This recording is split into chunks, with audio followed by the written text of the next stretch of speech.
Welcome to the Crisis Counseling and Assistance and Training Program, also known as the CCP.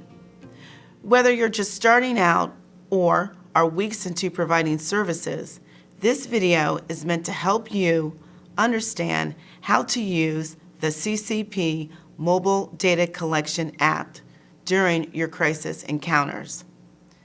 The CCP Toolkit contains guides and training materials to help you build your CCP program. You will find comprehensive trainings on mobile and online data collection, including a 3-part series about the mobile app, as well as answers to frequently asked questions. It is important to keep in mind that the mobile app is a tool for you and is designed to help you document the good work you are doing in your community. Data collection is an important part of the CCP. At the national level, FEMA and SAMHSA use the data to inform the types of outreach and materials needed to reach survivors. And it helps us prepare counselors like you to meet those needs. At the local level, the data you collect can help your program leadership decide when and where to conduct outreach, how best to meet the ongoing needs of survivors, and if there are special populations of people in your community that could use extra supports or services. Collecting information is an essential part of monitoring and evaluating the CCP, and the mobile app enhances and streamlines the process of data entry.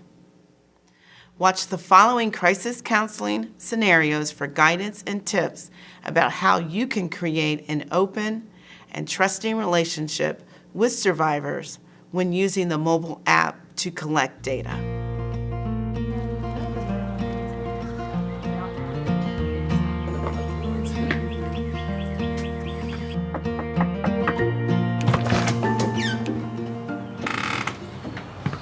Can I help you? Hi there, my name's Jackie and this is Lynn. We're here with the State Recovery Project to provide emotional support to disaster survivors. We just wanted to check in with you and your family and see how you've been doing and see if there's anything you need. Do you have some time to speak with us? Oh yeah, I think the Thompsons mentioned that you'd been over to talk with them the other day. My wife was wondering if y'all were gonna make it over our way. It's very possible we did meet them. We've been going door to door for about a week now, just getting to know folks and doing our best to help out. You've got a very tight-knit community here, which is really nice to see. We've been here about 30 years. A lot of folks up and down this road have too. I guess that storm messed with the wrong town. Yes, it did. And it looks like you guys don't have too much damage to the front of your house here, but how you holding up, though? It's not easy to go through something like this. Well, I guess we kind of lucked out. We're doing okay, but you can come on in and talk with my Well, wife. thank you. Lead the way, please. Hi, nice to meet you. I'm Jackie. I'm Michelle. Lynn, nice to meet you. Well, why don't you come on into the living room? Oh, great. Thank you. And Does my heart really take care of it? This is happening. Well, we didn't have too much damage here, as you can see. Just a couple of broken windows and some missing roof shingles. But the house is still in one piece, and so are the two of us, thank goodness. We are just fine. Well, I wouldn't say just fine. We've hardly got any groceries, and the only supermarket's gone. And I heard they closed the interstate. I don't know how we're going to go any place in my truck except down the road. that's right, Jerry. We're having to use the side roads to get around until they reopen the interstate in the next few days. It sounds like the first thing we need to do is make sure you all have enough food. We know a food shelter set up in a community center on Nelson. Are you familiar with that road? Yes. Yeah, my son played his ball games up at that community center. Yeah, thank you. Thank you for that tip. Can we ask you a few basic questions so that we can better understand how you are coping?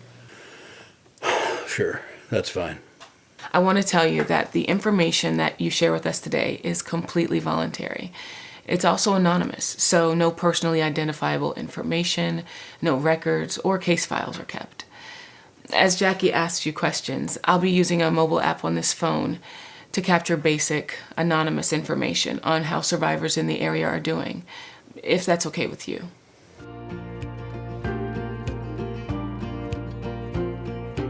You all work for the government? The Crisis Counseling Assistance and Training Program we work for is funded by the federal government, yes, but Lynn and I are both from the area, just a few counties over. Because the program is funded by taxpayer dollars, we have an obligation to report back how effective our outreach is. We only report information like how many people we've spoken with. When any state experiences a disaster like the storm we just had, we're asked to keep track of the number of survivors we've connected with so we can show that the program is reaching people who need help. I'm happy to answer any questions you have. The information we discussed today is totally anonymous. Are you okay with Lynn taking notes while we chat? Well, I guess that'd be all right. As long as you don't take down any of my personal information, like you said. Great. And just to be clear, we're not able to record any personal information. This process is designed to be completely anonymous. So, Jerry, have you been sleeping okay since the storm?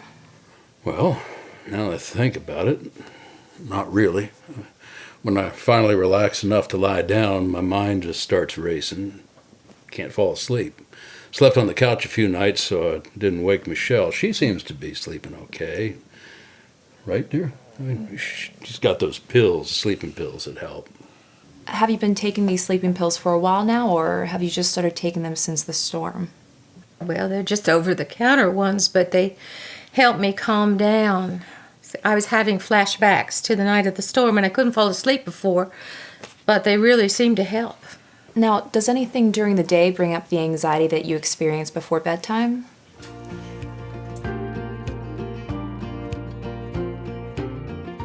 I'm happy to answer any questions you have.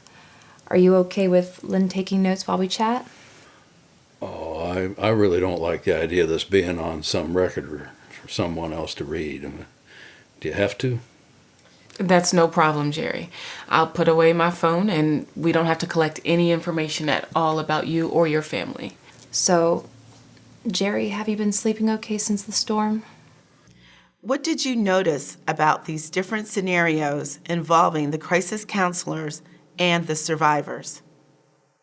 The crisis counselors built a rapport and engaged Jerry in conversation.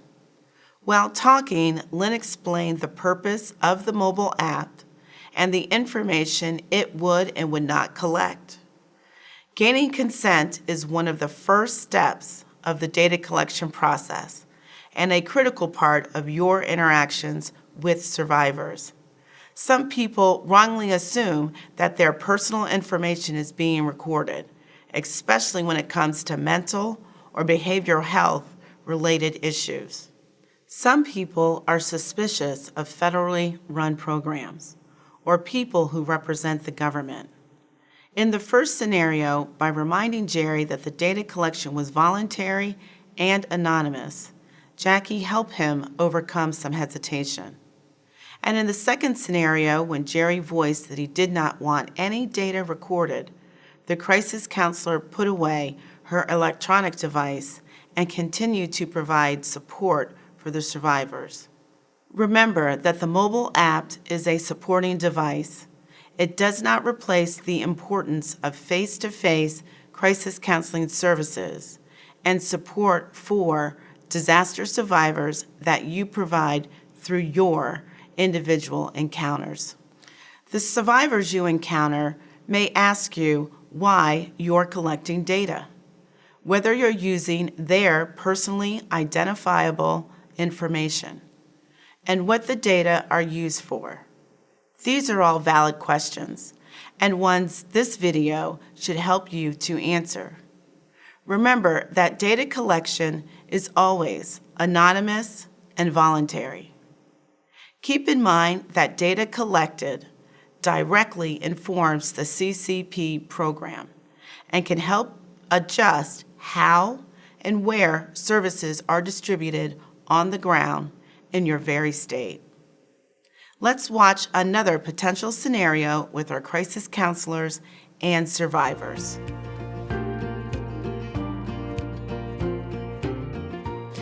As Jackie asks you questions, I'll be using a mobile app on my phone to write in basic, anonymous information about how survivors in this area are doing, if that's okay with you. Sure. We don't mind, right, dear? Actually, I don't like the sound of that. I'd rather not. Understood. Not a problem. Let's just talk about what you're experiencing. We won't collect any data. We just want to be sure to understand exactly what you need and how we can help. That's what we're here for. So, Jerry, how have you been sleeping since the storm? With a program designed to help individual needs and reactions, it's hard to predict how any encounter will go. Sometimes, as we just saw, one individual may have strong opinions that differ from another family member's. We just saw a husband and wife disagree on giving consent, but the crisis counselors reassured them that the true purpose of their conversation was to provide assistance and support. At the end of the day, it's more important to have an encounter where you can help survivors and provide valuable resources to help them cope and manage stress than it is to collect information. While the app is an easily accessible and reliable option for collecting data in real time, keep in mind that it is, more than anything else, a tool that assists your interactions with survivors. Nothing can replace the human connection you make.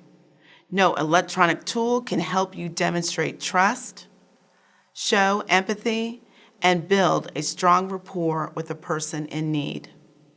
So learn about the CCP Data Collection mobile app and use the app. But remember, the app is much more effective when it's paired with crisis counselors who are empathetic, informative, and supportive to survivors who need your help. Please visit this website to find resources about the mobile app and more videos and trainings to help your CCP program. Thank you for watching this training video, and thank you for the important work you do.